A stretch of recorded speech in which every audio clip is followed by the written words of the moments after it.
बिस्मिल्लाहिर्रहमानिर्रहीम। अस्सलाम वालेकुम। देखें, आज हमने पढ़ना है हैंडलिंग एंड स्टोरेज।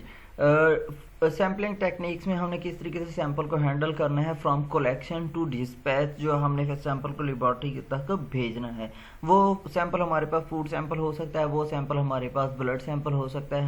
हम न्यूट्रिशन से डील कर रहे हैं, तो न्यूट्रिएंट से भी हमारा वास्ता है और हमारा पेशेंट से भी वास्ता है। जो हमने पेशेंट के टेस्ट कराने हैं और जो हमने न्यूट्रिएंट्स के टेस्ट कराने हैं, जो हमारे पास स्पेसिफिक न्यूट्रिएंट्स अवेलेबल हैं, स्पेसिफिक हमारे पास डाइट अवेलेबल है, तो उसके भी सैंपल क्या कर सकते हैं, हम लेबॉर्ट्री के अंदर भेज सकते हैं टेस्ट करने के लिए। तो उनके लिए क्या क्या टेक्निक्स हमें फॉलो करनी पड़ती हैं। सबसे पहले handling and storage of sample में देखें नंबर ऑफ बैच या lot.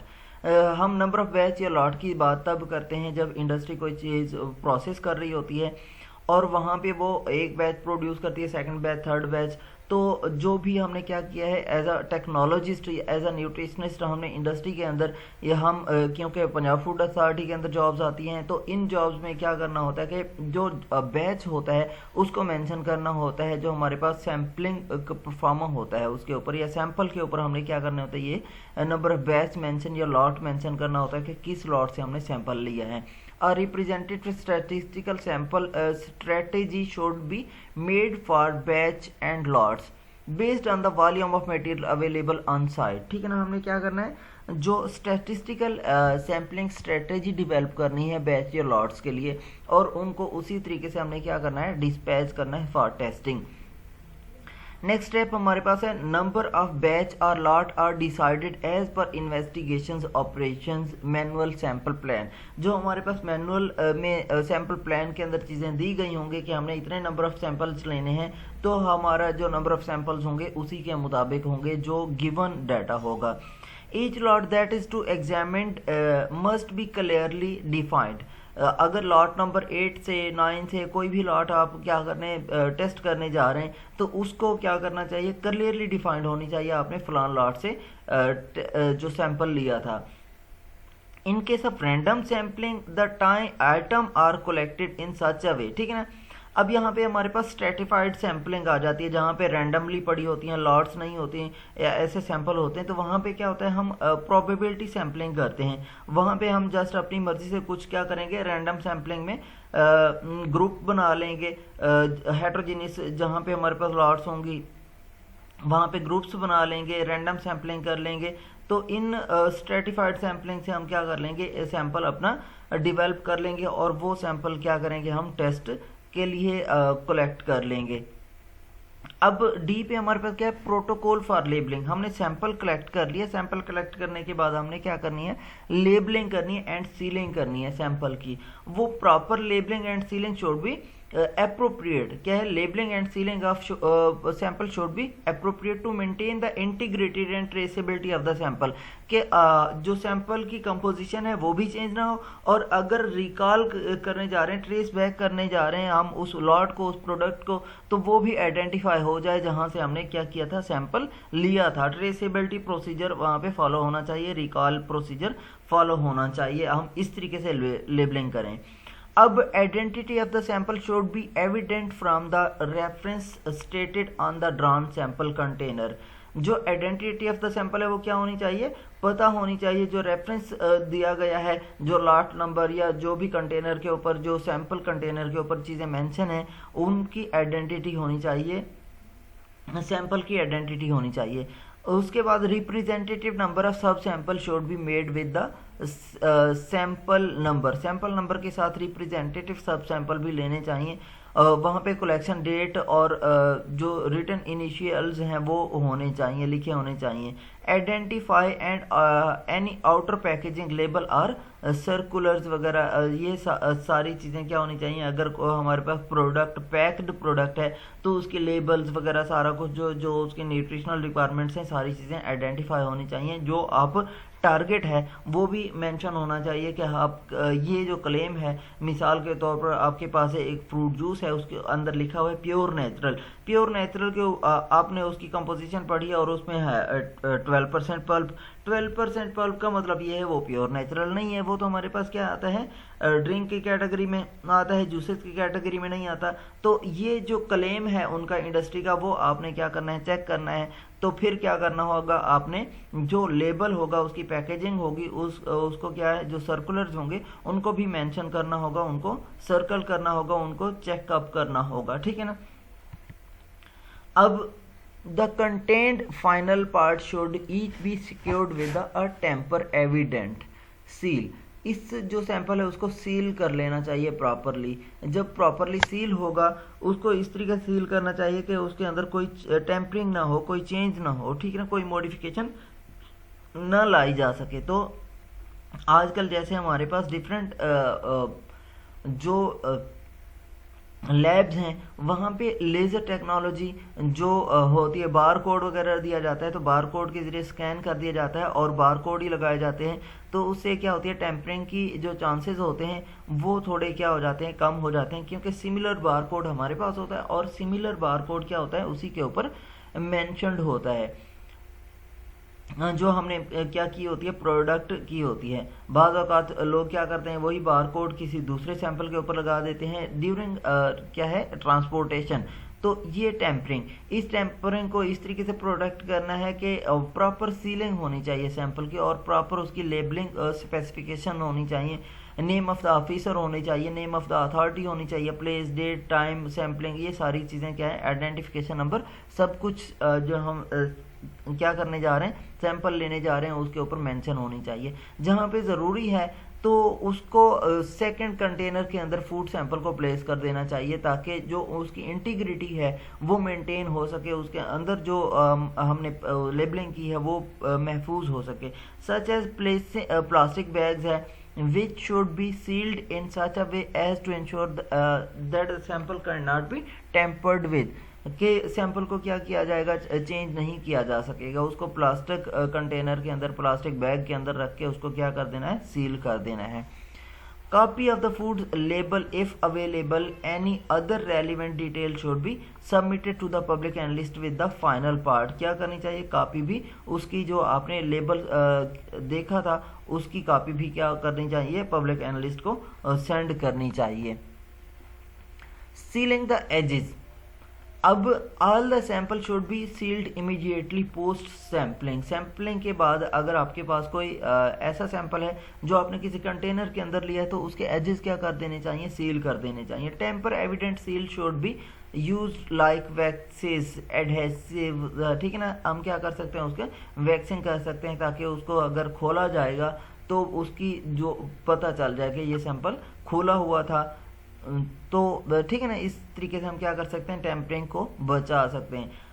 Thread may be use to identify any tampering taking place, क्या करना चाहिए, उस वैक्सेस के अंदर थ्रेड भी क्या कर सकते हैं, इंसर्ट कर सकते हैं। अगर वो वैक्स वहाँ से खुलेगी तो थ्रेड की जो सीक्वेंस आपने रखी थी या जो थ्रेड आपने लगाया था उसकी क्या हो जाएगी, क्वालिटी डैमेज हो जाएगी, तो आपको पता चल जाएगा। Seal of the owner required, जो ऑनर की सील होगी वो भी क्या होती है, रिक्वायर्ड होती है। Signature, thumb impression of the owner return, ठीक है ना, विटनेसेस वो रिक्वायर्ड होती हैं सैंपल के ऊपर। Name and address of the owner, ये सारी चीज़ें क्या करनी होती हैं, मेंशन करनी होती हैं। बैच नंबर या लॉट नंबर वो मेंशन करना होता है सैंपल का।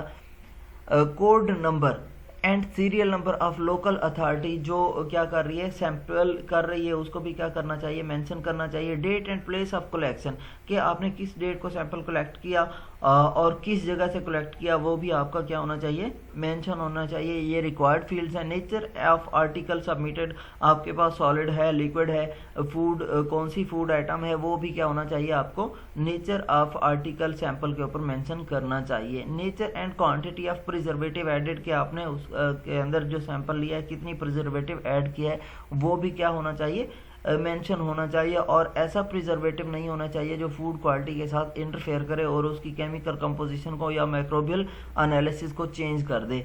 तो इस तरीके से क्या जो doubt public analyst should be consulted, तो कोई भी ऐसी मतलब चीज़ ऐड नहीं करनी चाहिए जो उसकी सेंसरी को, उसके जो ओवरऑल करेक्टरिस्टिक्स को है इंटरफेयर करे या फूड की कंपोजिशन को इंटरफेयर करे। For AG mark sealed container grade AG mark label number, ठीक है ना। आपने क्या करना है, जो सील्ड कंटेनर होंगे उनको आपने लेबल नंबर, बैच नंबर देना है, नेम ऑफ पैकेजिंग सेक्शन, ये भी क्या करना है, ज़रूरी मेंशन करना होता है किसी भी सैंपल के ऊपर। Manner of packaging, packing of sample should be done taking care to maintain the integrity and homogeneity of the sample. क्या होनी चाहिए, शुड बी डन, पैकेजिंग को इस तरीके से होना चाहिए कि जो सैंपल की इंटीग्रिटी है उसको, होमोजेनिटी है उसको मेंटेन किया जा सके। Packaging should avoid pilferage and should be tamper evident, कि उसके अंदर कोई क्या हो, लीकेज वगैरह ना हो रही हो और उसको किसी भी तरीके से चेंज ना किया जा सके।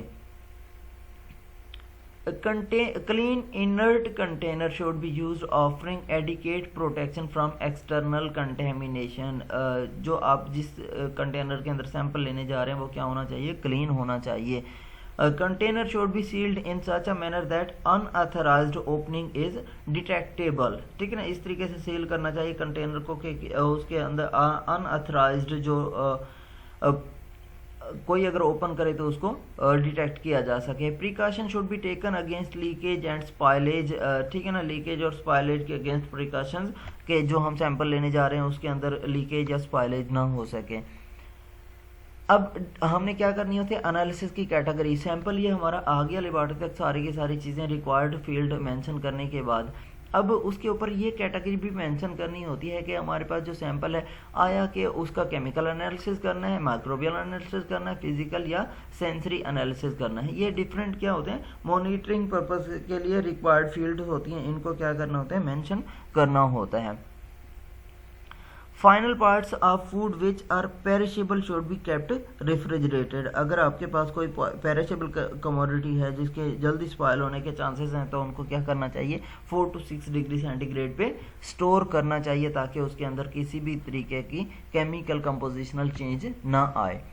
अब हमने सैंपल प्रिपेयर करना है कि अगर एनालिसिस करने जा रहे हैं तो उसको किस तरीके से प्रिपेयर करना है। प्राइमरी सैंपल हमारे पास होता है जब हम सैम्पलिंग कर रहे होते हैं तो प्राइमरी सैंपल वो सैंपल होता है जो हमने क्या करना होता है, लाट से कलेक्ट किया होता है फर्स्ट स्टेज के दौरान, ठीक है ना। हम गए वहाँ से हमने क्या किया, जो सैंपल लिया वो हमारा पास जो सैंपल होगा वो क्या होगा, प्राइमरी सैंपल होगा।